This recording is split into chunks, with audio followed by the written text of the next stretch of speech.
Good evening students, मेरा नाम है सहदेव कुमार शर्मा। मैं हूं सक्सेस मंत्र एजुकेट जलंधर पंजाब इंडिया से।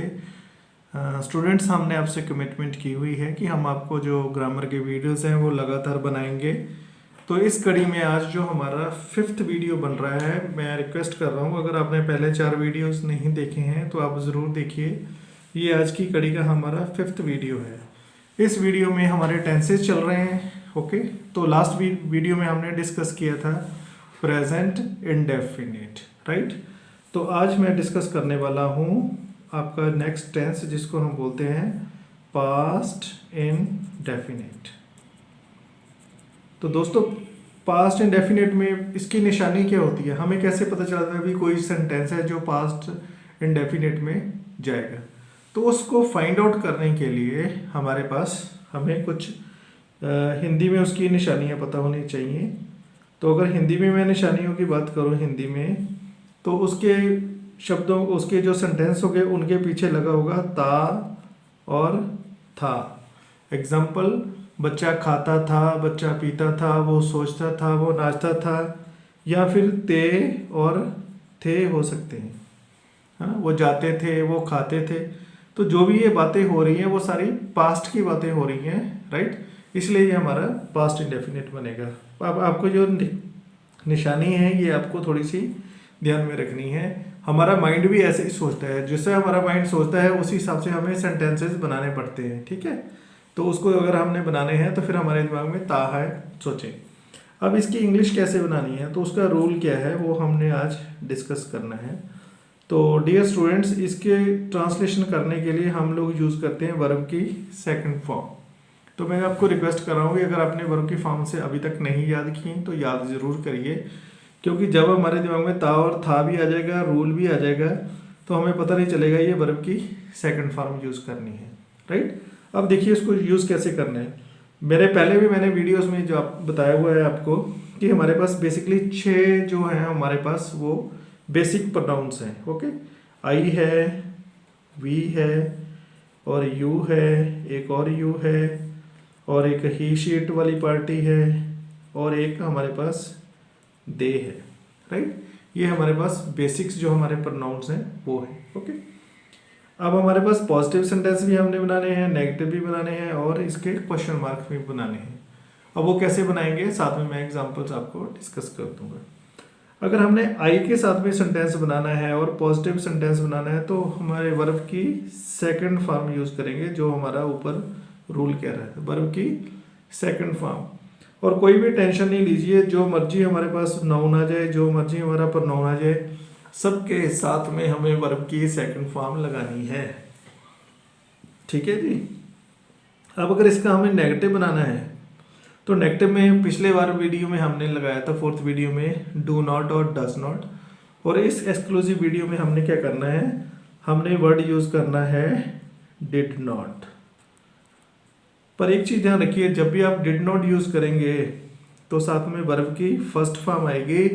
स्टूडेंट गलती क्या कर जाते हैं, वो सोचते हैं ये वर्ब की सेकंड फॉर्म यहाँ लगी थी तो यहाँ भी वर्ब की सेकंड फॉर्म लगानी है। यहाँ पे वर्ब की सेकंड फॉर्म नहीं लगेगी, राइट। जाते जाते मैं आपको एक गोल्डन रूल बताऊंगा, तो आपको पूरी जिंदगी के लिए वो दिमाग में रूल रखना है। अब जो डिड नॉट है जी, वो भी हमारे सबके साथ में सेम लगना है, राइट। चाहे वो आई के साथ में यूज़ करें, वी, यू, जो भी हम यूज़ करें, साथ में डिड नॉट यूज़ करना है। और अगर मैं आपको क्वेश्चन पूछता हूँ या कोई भी आपको क्वेश्चन पूछता है तो वो आपको डिड लगा के क्वेश्चन पूछेगा, साथ में वर्ब की फर्स्ट फॉर्म लगाएगा और क्वेश्चन पूछ लेगा आपसे। तो अगर आज के बाद में कोई भी आपको क्वेश्चन डिड लगा के पूछता है तो दैट मीन्स वो आपके बीते हुए समय की बात कर रहा है, वो आपको पास्ट के बारे में कुछ पूछ रहा है। तो उस चीज़ को ध्यान दीजिए, और ये भी सबके साथ में सेम लगेगा। अब ये देखिए कितना ये इजी टेंस है, जो मर्जी आ जाए। अगर हमने पॉजिटिव सेंटेंस की बात करनी है, अफर्मेटिव की बात करनी है, तो हमने वर्ब की सेकंड फॉर्म यूज़ करनी है जी। अगर हमने नेगेटिव यूज़ करना है तो डिड नॉट साथ में वर्ब की फर्स्ट फॉर्म यूज़ करनी है, और क्वेश्चन मार्क हमें डिड वाला बना के वो दिया जाएगा, राइट। ये थी हमारी अभी तक की कहानी। अब हम थोड़ी सी क्या करेंगे, इसको थोड़ी एग्जाम्पल के वे में थोड़ा डिस्कस करेंगे। अब एग्जाम्पल कैसे है, अब एग्जाम्पल हम लेते हैं, मैं खेलता था, मैं खेलता था। अब इसकी मुझे ट्रांसलेशन करनी है। तो मैं तो इंग्लिश होगी आई, फिर यहाँ पे था लगा हुआ है, ये मुझे बता रहा है ये पास्ट की बात चल रही है। फिर था मिल गया मेरे को, तो पता चला मुझे प्रेजेंट पास्ट इंडेफिनिट की बात होगी, वर्ब की सेकंड फॉर्म यूज करती। तो इसका आंसर आ जाएगा आई प्लेड, राइट। अब अगर यही इसका मुझको, ये तो पॉजिटिव सेंटेंस था, अगर यही मुझे इसका नेगेटिव सेंटेंस बनाना पड़े तो फिर मैं करूँगा आई डिड नॉट प्ले। आप लोगों ने क्या गलती करनी है, यहाँ पे ऐसे प्लेड लिख देना है, क्योंकि जल्दी जल्दी में स्टूडेंट्स होते हैं, मेरा इतना एक्सपीरियंस है, वो यही सोचते हैं भी जैसे उन्होंने पॉजिटिव में लगाया ऐसे ही वो नेगेटिव में लगाया। तो यहाँ पे नेगेटिव में नहीं लगाना है। कुछ बच्चे हमारे सैनिक स्कूल या और दूसरे कॉम्पिटिशन्स में अपीयर करते हैं, तो वहाँ पे फाइंड आउट द मिस्टेक्स होती है, राइट। अब तो ये बड़ी बहुत मतलब कॉमन मिस्टेक है जो कंपटीशन में अक्सर आपको देखने में मिलती है, राइट। तो उन्होंने डिड के साथ में वर्ब की सेकंड फॉर्म लगा देते हैं, तो जो आपने आज के बाद में कभी नहीं लगानी। अगर मैंने अभी आपसे क्वेश्चन पूछना है तो मैंने आपको बोलूँगा अभी डिड यू प्ले, ठीक है। अब यहाँ पे प्रॉब्लम क्या आती है, जब मैं स्पोकन इंग्लिश करवाता हूँ या आपकी इंटरव्यूज आती है, तो एग्जामिनर बहुत शातिर होते हैं। कुछ क्वेश्चन वो डू लगा के पूछते हैं, कुछ डज लगा के पूछते हैं, और कुछ वो डिड लगा के पूछते हैं। तो स्टूडेंट क्या फ्लो में पॉजिटिव में प्रेजेंट में जवाब दे देता है। एग्जाम्पल जैसे मैंने आपसे पूछा अभी did you play the match, तो आपने बोला यस आई प्ले मैच या आई एम प्लेइंग मैच। तो बेटा वो तो बात प्रेजेंट की हो गई। यहाँ तो उसने डिड लगा के आपको बता दिया था भी जो बात है वो पास्ट की चल रही है, तो हमें पास्ट में जवाब देना है, तो हमने उसी हिसाब से अपना रिप्लाई सेट करना है। अगर ये चीज़ हमारे माइंड में रहेगी, राइट, तो हमारी जो इंग्लिश गलत कभी नहीं होगी। अब मैं जाते जाते आपको बताऊंगा भी दो मिस्टेक जो दो आपने ऑलवेज करनी है, वो क्या करनी है।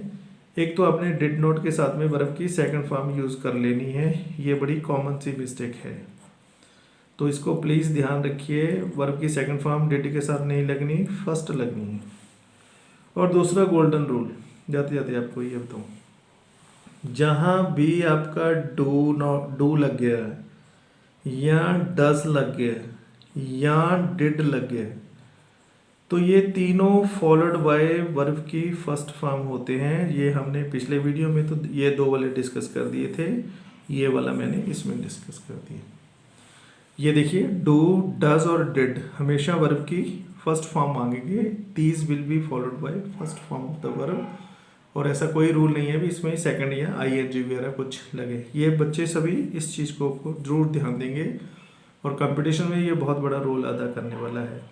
अगर अभी तक आपने मेरा चैनल नहीं सब्सक्राइब किया तो काइंडली सब्सक्राइब कीजिए और मुझे कमेंट दीजिए कि आपको मेरे वीडियोस कैसे लग रहे हैं। स्पेशली जो छोटे बच्चे जो ग्रामर के वीडियोस देख रहे हैं, वो तो मुझे ज़रूर अपना कमेंट्स लिख के बताया करें भी आप कुछ सीख रहे हैं या नहीं सीख रहे हैं, ठीक है। और एक और लास्ट चीज़ इसमें जाते जाते वो ये है, आम तौर पे देखा गया है भी डू डज और डिड ये कभी भी पॉजिटिव सेंटेंस में बहुत कम आते हैं। एज ए हेल्पिंग वर्ब तो ये कभी नहीं आएंगे, राइट। क्यों, डू एक हेल्पिंग वर्ब भी है, डज हेल्पिंग वर्ब भी है, डिड हेल्पिंग वर्ब भी है, और एक वर्ब भी है, वो भी मैं मीनिंग आपको बता दूं। तो ये पॉजिटिव सेंटेंस में कभी नहीं आएंगे, या तो ये आएंगे नेगेटिव में या फिर ये आएंगे क्वेश्चन मार्क में। आप देखिए जो डू डज और डिड है, ठीक है, एक तो ये नॉर्मल वर्ब भी है, जैसे हमने फर्स्ट वीडियो में बताया था भी हमारे पास नाउन है पर नाउन है वर्ब है। अगर तो ये एज ए वर्ब आ रहा है, अगर ये एज ए वर्ब आ रहा है तो ये पॉजिटिव सेंटेंस में आ सकता है। अगर डू डज और डिड अगर ये एज ए हेल्पिंग वर्ब आ रहा है, तो हेल्पिंग वर्ब आ रहा है तो या तो फिर बेटा ये नेगेटिव क्वेश्चन में आएगा या फिर क्वेश्चन मार्क में आएगा, ये पॉजिटिव में कभी भी नहीं आएगा। इस चीज़ को दिमाग में रखना है, राइट।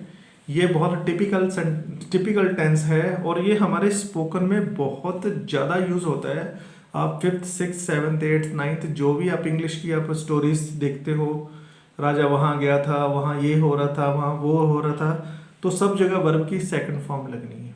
आप कोई भी स्टोरी उठा लीजिए तो वर्ब की सेकंड फॉर्म लगनी है।